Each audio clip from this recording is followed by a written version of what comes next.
प्रिय विद्यार्थियों, हिंदी साहित्य की कक्षा में आपका फिर से स्वागत है। मैथिली शरण गुप्त कृत साकेत का जो अष्टम सर्ग है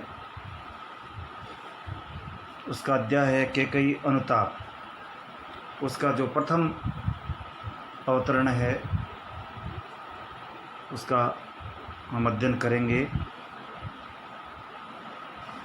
तदंतर बैठी सभा उठज के आगे, नीले वितान के तले दीप बहु जागे। टकटकी लगाए नयन शिरों के थेवे, परिणामोत्सुक उन भयातुरों के थेवे। उत्फुल्ल करौंदी कुंज वायु रह रह कर, करती थी सबको पुलक पूर्ण मह मह कर। वह चंद्रलोक था कहाँ चांदनी वैसी, प्रभु बोले गिरा गंभीर नीर निधि जैसी। हे भरत भद्र अब कहो अभिप्सित अपना, सब सजग हो गए भंग हुआ जूं सपना। जैसा कि आप सभी को विदित है कि यह जो काव्यांश है साकेत महाकाव्य के अष्टम सर्ग से संकलित है। भरत श्री राम को वापस अयोध्या लौट जाने के लिए अनुरोध करने के लिए आते हैं। तदंतर चित्रकूट में एक सभा बैठती है। वहाँ पर कैकेयी ने अपना जो अनुताप व्यक्त किया है उसी प्रसंग को यहाँ पर दिखाया गया है। तदंतर बैठी सभा उठज के आगे, उस दौरान जिस समय भरत श्री राम को अयोध्या लौट जाने की अनुरोध के साथ में चित्रकूट आते हैं, वहाँ जो सभा बैठती है, तदंतर बैठी सभा उठज के आगे। उठज का अर्थ होता है कुटिया। चित्रकूट में जो श्री राम की जो कुटिया है उसके आगे जो सभा बैठती है। तदंतर बैठी सभा उठज के आगे, नीले वितान के तले दीप बहु जागे। उस समय वहाँ पर किस प्रकार का परिवेश और वातावरण रहा है उसका चित्रण कविवर मैथिली शरण गुप्त ने यहाँ पर किया है। नीले वितान के तले, वितान का अर्थ होता है फैला हुआ, आच्छादन किया हुआ, छाया इत्यादि के लिए, जैसे मंडप है, तंबू इत्यादि। नीला वितान, नीला वितान शब्द यहाँ किसके लिए आया है? आकाश के लिए। नीले वितान के तले दीप बहु जागे। उस नीले आकाश के तले यहाँ जो दीप शब्द आया है वह उस चांदनी रात में जो असंख्य जो तारागण है उनको यहाँ पर दीपक की संज्ञा दी गई है। और जो आकाश है उसको कवि ने नीले वितान के रूप में कल्पित किया है। तदंतर बैठी सभा उठज के आगे, नीले वितान के तले दीप बहु जागे। जो सभा बैठी है श्री राम की कुटिया के आगे, उस समय जो नीला आकाश है वह असंख्य तारों से परिपूर्ण है।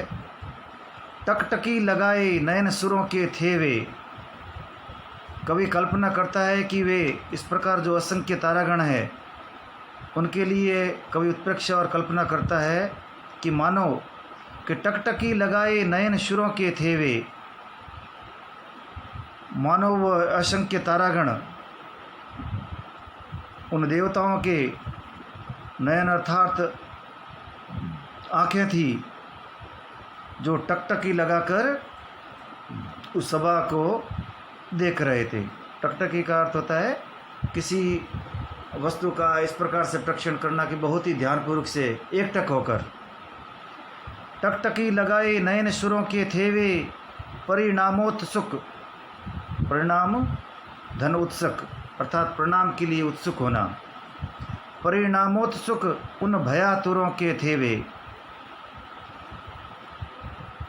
अर्थात जैसा कि पहले ही जो तारागण है उनको देवताओं के आंखों की संज्ञा दी गई है, मानो उस सभा के अंदर क्या परिणाम होने वाला है उससे उसको जानने के लिए उत्सुक थे और वे भय से आतुर होकर मानो टकटकी लगाकर उन्हें देख रहे थे।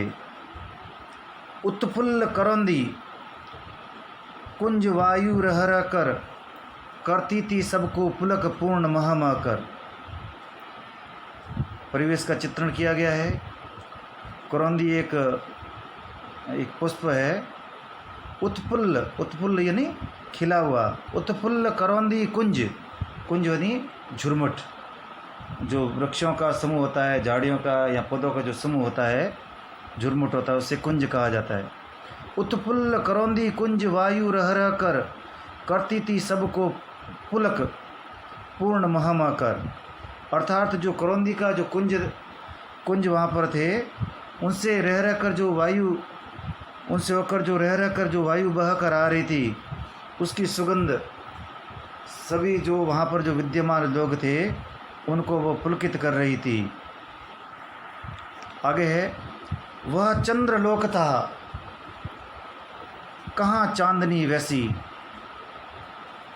उस चांदनी रात का जो यहाँ पर चित्रण किया गया है, कवि कहता है कि वह चंद्रलोक था, वहाँ पर जो चांदनी जो व्याप्त थी उसको देखकर कवि उसे चंद्रलोक की संज्ञा देता है। वह चंद्रलोक था कहाँ चांदनी वैसी, और उस चंद्रलोक के समान ऐसी जो चांदनी थी और देखने को कहाँ थी। इस परिवेश में जब श्री राम की कुटिया के आगे सभा बैठी हुई है और चांदनी रात है, जो आकाश है वो तारों से परिपूर्ण है, और जो परिवेश है वह पुलकित और सुगंधित है। और चंद्रमय रात्रि में प्रभु बोले गिरा गंभीर नीर नदी जैसी। प्रभु शब्द श्री राम के लिए आया है। उस समय प्रभु श्री राम बोलते हैं, प्रभु बोले गिरा गंभीर। गिरा का अर्थ होता है वाणी, सरस्वती। गिरा शब्द है वह वाणी और सरस्वती के पर्याय के रूप में भी प्रयोग किया जाता है। प्रभु बोले गिरा गंभीर नीर निधि। नीर का अर्थ होता है जल, पानी। निधि का अर्थ होता है खजाना।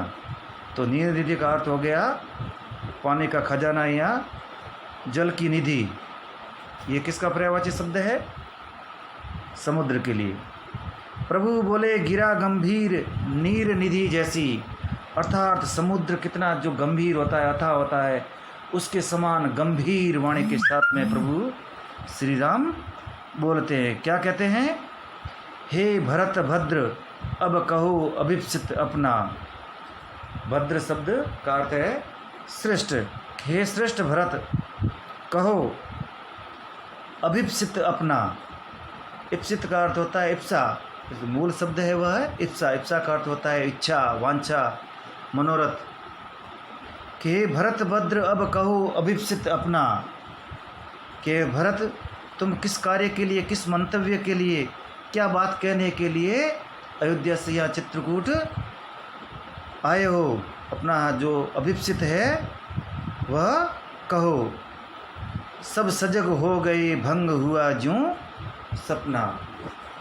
और प्रभु श्री राम की इस प्रकार की वाणी को सुनकर वहाँ जो सभा के अंदर जो लोग विद्यमान थे वे सजग हो गए कि अब आगे क्या होने वाला है। भंग हुआ ज्यों सपना। इस प्रकार जो लोग जो ऊँघ रहे थे या रात्रि के समय जो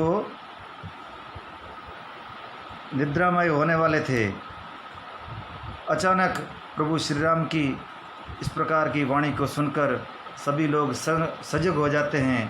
प्रतीत होता है कि मानो उन सभी लोगों का सभा में बैठे जो लोग थे उनका मानो सुंदर स्वप्न है वह भंग हो गया हो।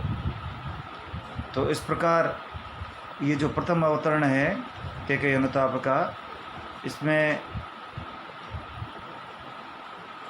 कवि ने जो उस समय का जो परिवेश है उसको चित्रित किया है। भंग हुआ ज्यों सपना, इसमें उत्प्रेक्ष अलंकार है। करौंदी कुंज अनुप्रास अलंकार। इस प्रकार जो प्रथम अवतरण है वो समाप्त होता है। धन्यवाद।